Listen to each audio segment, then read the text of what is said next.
Hi, I'm Kathleen Murf+E, and welcome to Murf+E Unfiltered, Zero BS Biz Talk. I'm here today with my co-host, Eliot Grossman. How are you, Eliot? Hey, Murf, how you doing? Good. So today we're going to be mixing it up a little bit because typically our topics are more business-oriented. So we're going to go off the reservation a little bit on this one, but I think it's something that can apply to work, but this one's a little bit more life-oriented, so I think it'll be fine, and it's going to be a fun one as well. Yeah, absolutely. But I do think there's a big play in the professional world with the topic we're talking about. So let's jump in. The topic we're talking about today is, are you bored or boring? So it's funny, I put this particular topic out there a couple weeks ago. I published an article on it, and it was probably one of my best received articles in terms of the people interacting with me, because it really, I think, got some people thinking. Absolutely, it resonates. It really does. And so I think I have a different take on it than most people. And I feel that if people are bored, it's because they're not challenging themselves, is really what I'm thinking. And that they're, not pushing themselves to find something to do that's interesting. And so whose fault is it being bored? Well, that's a simple one. Look in the mirror. Doesn't it just start with yourself? If you're not challenged and you're not, let's go to the professional side for a minute. I know you want to talk a little more on the personal side because it is fun and it's engaging. We can laugh about it for hours. But the professional side, you're disenchanted with the role, with your manager, and you're not challenged. True. And so that's your fault and your manager's fault. That's true. But we can talk about the personal side. What about you?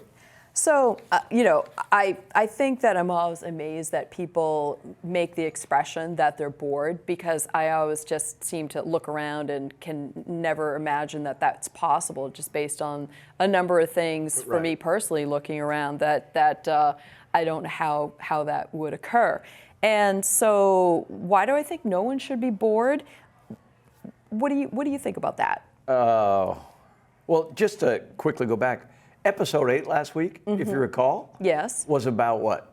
Being busy. Yes, that's Fake correct. Busy. Fake busy, right. Oh, overwhelming. Exactly. Well, I think they kind of go hand in hand in this situation. So I want to respond to that. So personally, like you talked about, you need something new. We always need something new, right? Things just get monotonous. They get boring. Think about this time of year. Sure. If you were to go out in your yard and rake leaves for 6 hours, that's not going to happen. That's a problem, right. So I might actually get bored. Right, of course. So personally, that's kind of, you get stuck in ruts. You need new challenges. All of those things that kind of make you say, wow, that was kind of fun. This is different. I haven't done that in a while, or I used to do that as a kid and I had so much fun. What about you? So for me, as you know, I'm a big list person, and lots of people that know me know that's the case. And so, not that I've got this sort of list by my side at all times, but I might have a list on my phone of things that I can engage and do if, in fact, I find myself leaning towards, God forbid, being bored. And so I'll just go look at my list and say, oh yeah, that was something that I wanted to achieve. And so I think personally that, and professionally, sometimes people say that they're bored just to get attention. I think it's an attention getter for some people, whether they realize it or not. So your point earlier in terms of, challenging yourself, if you're managing somebody that would say that, it's unlikely they're going to come out directly with those words and say that they're bored, but they're going to, potentially be sort of pseudo busy. Sure. And if you find yourself perhaps being bored, I think you have to take a step back and really give that some thought in terms of why that's the case. And then another factor that I think about is that sometimes, and this one is a pet peeve of mine, is that I'm going to ask people to think about themselves from this perspective. Are they the kind of person that finds themselves talking about people, or are they talking about things? I find that sometimes when people are, quote unquote, air quotes for those listeners, they're talking about other people, it's because they're bored. So I don't think that that's a great place to go. Well, I think they're bored or unhappy. they could easily be Right. unhappy. So Right. perhaps the two go hand in hand, right? So some of the things, I'm going to list off a couple things now in terms of what you could do if you do find yourself stuck and you're bored. So the number one thing is to plan something. I love planning. I don't know about you. Do you like planning things? I'm much more of a planner now Okay. than I was previously. But you know, I've known you for a long time now.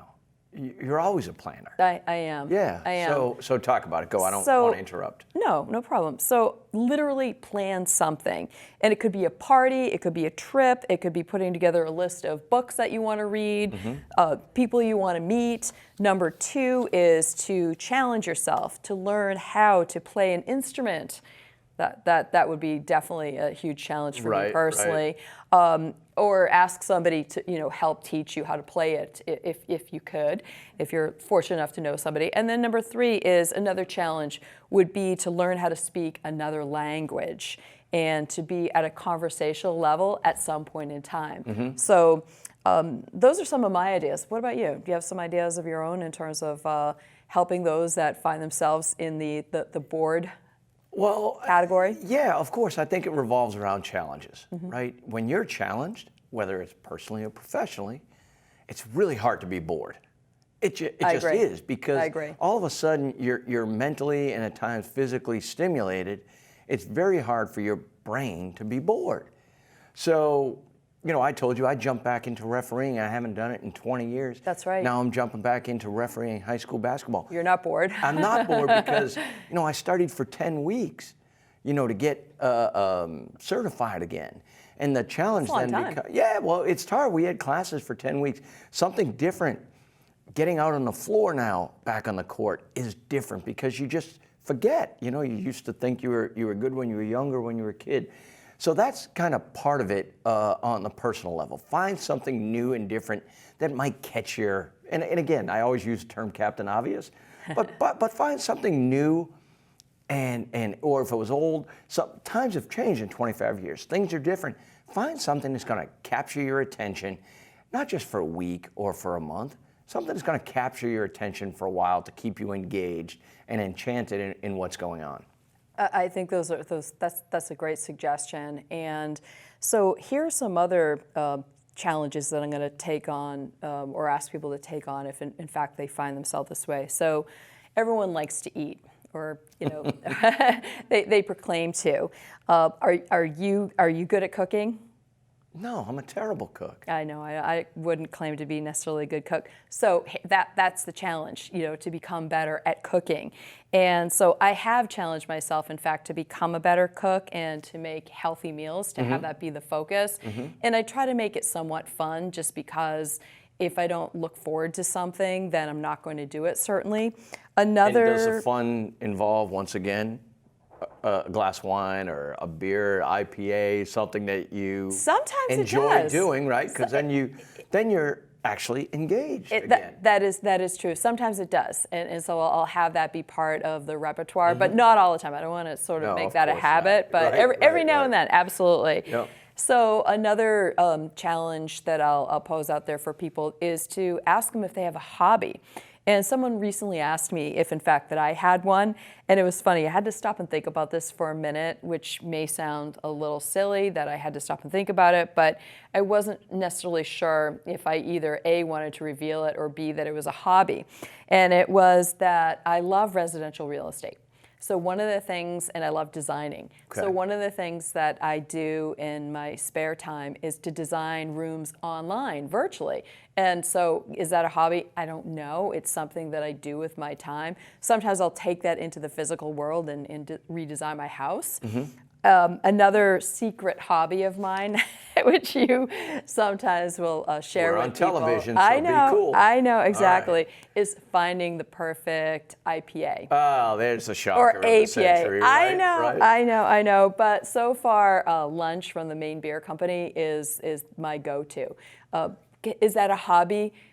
Perhaps, I don't know. I Right, don't necessarily right. want to claim that that's my all-time, and only one hobby, but it's certainly one of them. And then if you have any extra time, another tip is to look for an organization that you can donate your time to. There are so many organizations out there that could use our time, any time that we have, Absolutely. to help them. And let's face it, time is more precious than money. So do you have some examples, just based on all the sort of tips I've kind of thrown out there, that you want to kind of chime in on? Well, it's a great question. I didn't think about it. You don't often think about it because, believe it or not, we are busy, not bored. That's right. And I started thinking about when But are you sent productive? over this. Yeah, I'm not productive sometimes. But you sent over these, what the topic would be, and I started thinking about it, and you sent over the notes. And I think what's interesting, I have a very good friend of mine who volunteers his time with Special Olympics. I love it. And he coaches basketball teams in Special Olympics, and has taken these people, because they're not kids, there's adults in there. Sure. And all the way up through, Early for 20s, years. Yeah, maybe even for sure. mid-20 potentially. And so this year, incorporating refereeing into Special Olympics, we have to volunteer our time to do something. So I'm now able to go over and work with the Special Olympics along with refereeing and kind of incorporate the two. And for me, it's going to be a challenge because I want to continue to kind of get better and do things as a referee. Sure. But also volunteering, that's a good thing, right? You challenge yourself a little bit. It is. Getting your into a position where maybe you're not as comfortable as you think you might be walking into your group of peers, but it's a wonderful thing. And volunteer your time, all over. So I do want to just kind of say one thing here. Talk about professionally, right? This is what I started thinking about a lot. Sure. Have you, and I'm posing this to you now, have you ever been challenged or bored where you actually went to your manager and said, you've got to challenge me. I need a task that's going to really stimulate me or get me going? Because someone actually said that to me, and I'll respond, but I want to hear what you have to say. Absolutely. So I remember distinctly this one time in my early career when I was working for Staples, the office superstore, and I was on the growth and development team. And I felt that I wasn't being challenged enough. So I happened to be walking to lunch one day with the CEO of the company at the time. His name was Tom Stemberg. He's no longer, unfortunately, with us today, but he and Leo Kahn were the founders of that company. And I happened to mention him that I'd really like some different challenges that would be related to the work that I was doing, and did he have any ideas in terms of what I could potentially be doing? So he got to thinking. We came back to the office after we picked up our lunch, and later that afternoon he spoke to my boss, Myra Hart at the time, and he gave her an assignment for me to work on a really cool project that completely engaged me, and it was something that I had never even thought about doing or that I would be potentially able to accomplish. And it required me to use just about every single skill I had ever amassed because it was incredible. And the project itself was to figure out the placements for our new stores. So, I mean, that was of course, that's an incredibly enormous task. Right, exactly, and a really and important stressful, one. I'm sure, very important. Right, and there were an enormous amount of steps that I had to follow in terms of figuring out and pulling together all the data to support this. And I remember one night going home with these maps, because this is way pre-internet. Sure. Going home with physical maps of the places that we were considering and having to do these sort of almost like Venn diagrams on top of them to figure out, the relationships to the space and how close it was to a main road and all kinds of other details that I won't bore people with. Yeah, right. But that was, in fact, probably the time that I remember when I was erring on being unchallenged and, yes, potentially bored, and I didn't want to be in that situation. And I spoke up and I advocated for myself, and I got probably one of the most interesting projects not in my entire career that I've Sure, worked on, but one sure. that I still look back on and feel pretty proud Yeah, about the that's fact that awesome. I had an influence over picking some stores Yeah. for Staples The Office Superstore. Right, of Back course. then, I think they had 4 stores when I started with them, Wow. which is amazing. I thought you were going to say it was a little red button from Staples. But- That came after All me. right, so I'm going to just real quick, because I know we're short on time, but I had a gentleman who worked for me in the advertising world. He was an account manager. Came to me one day in my office and he said, "Is there something more you can help me with?" I said, "Do you have any interest in truly selling?" He said, "I think so, but I don't know if I'll be good at it." So I worked with him for a few weeks, then I set him free. Went on his own, kind of taught him a little bit, and he became my leading seller for not just a month or a year. It went on for a while. That's amazing. And he was great. So he came back in, we were doing his review, and I said, "Can you tell me why you felt like you needed a challenge?" He said, "Well, I've always wanted to, but I was scared, and I was afraid, and I was nervous that I was gonna fail." And all of those things become the challenge became, he said, "Now I'm ready for this task." You know, we helped him a little bit, and then he went out, right? And it was awesome. What So- an inspiration he must have been for other people. Yeah, of also. course, right? Because then it becomes a case study for maybe how we start training and really interviewing and looking at people a little differently. Were you surprised at him coming and asking you that question and then seeing the end result of what happened? Yeah, of course, because I think people are scared to go and speak to their boss, right? They are. They want to be able to. It's intimidating. It's intimidating. You know, they like their job, it's important, it pays the bills, and they don't want people to start thinking, "Hey, who's this guy or who's this woman that's really overstepping boundaries here?" Sure. So Stay in your lane, Stay right? in You your hear lane. that a That's lot.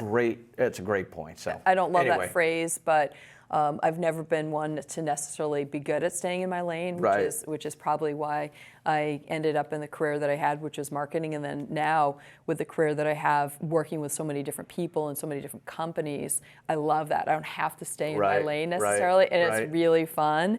So one of the things I was thinking about was the fact that I'd like to challenge people also with, as a kid, you always are talked about or told, use your imagination, especially if you say the words, "I'm bored."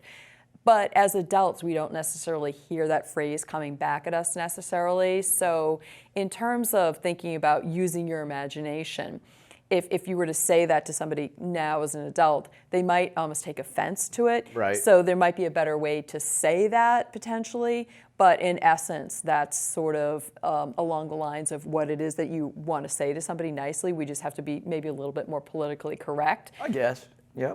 Without absolutely. getting into too much trouble. Right. But what's your take in terms of using someone's imagination or applying that as a concept to throw back at somebody who is either obviously demonstrating the fact that they're not meeting the criteria level of where you think that they should be. So maybe they're either bored or unchallenged, or Right. maybe they're boring themselves Well, doing what they're doing. Possibly, but then I tend to we have to look in the mirror too as professionals and say, we talked about this last week and we've talked about it a number of times.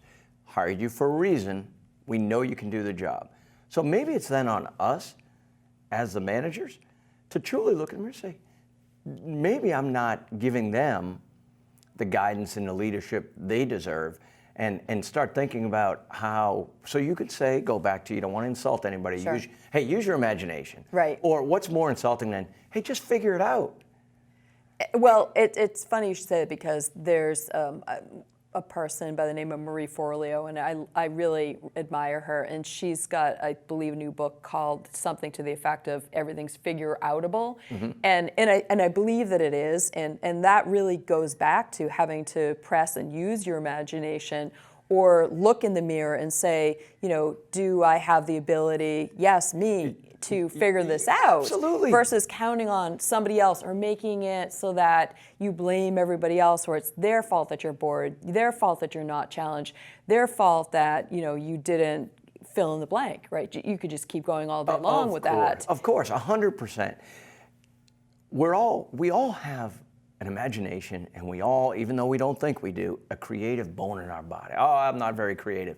It's not true. It's not true. And when you allow your brain to think a little differently, creatively or use your imagination and say, maybe there's a different way to handle this project, or maybe there's a different way to rake leaves, whatever it may be. That's true. Right? Of you course, can blow somebody them. came up with that. Now you can blow the leaves, right? Somebody came up with that. That's right. Of That's course. right. So that's how we think. So I could ask you a million questions about this subject, but I know we're short on time. No, you can ask me another question. Talk about some of the subjects and some of the things that are important to you when you talk about if your kids say, oh, I'm in, and I know our kids are getting, becoming adults now. Sure. But they say to you, hey, I'm bored at work. How would you handle that? Well, I say there seems to be some kind of a disconnect between you and your boss then, because they hired you because they felt that there was a need to be doing the job that you're doing. So either you're not doing your job, or your job's too easy, or it's not challenging you, or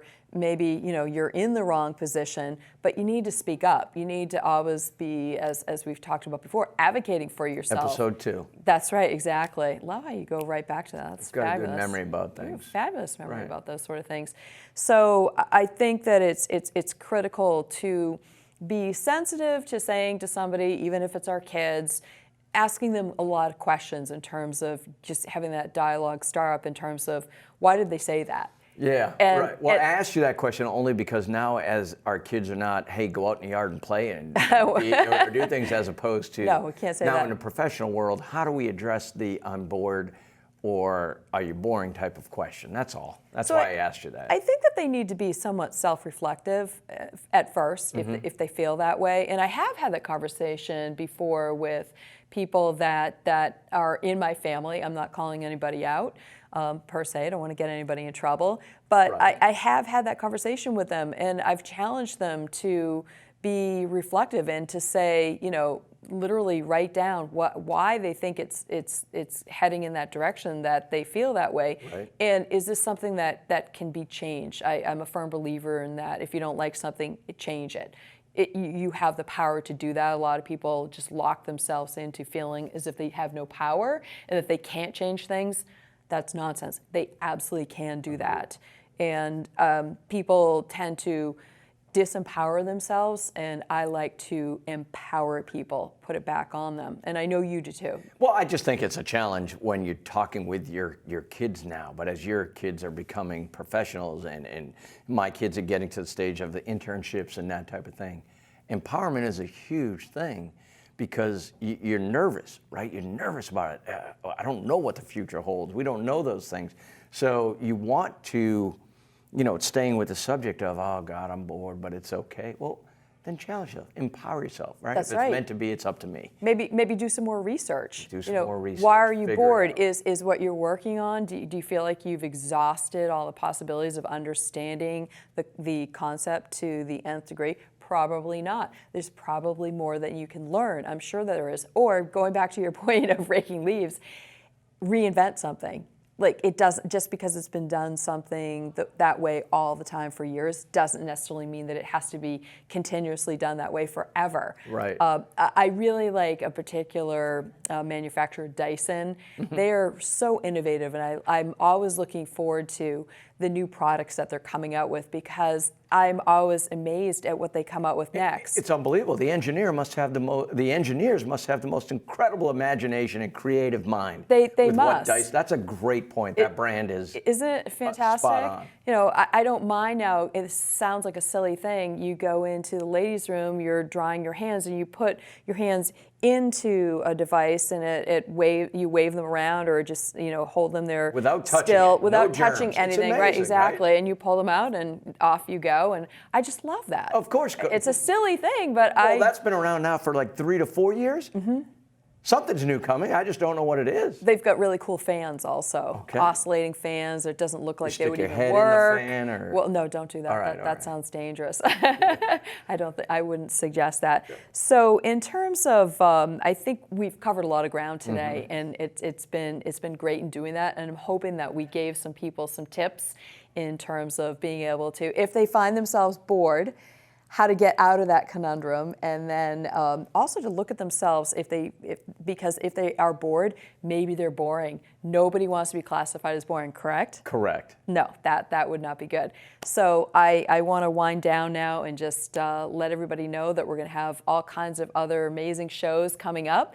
And so I want you to stay tuned, know that you can see this show in a podcast version as well.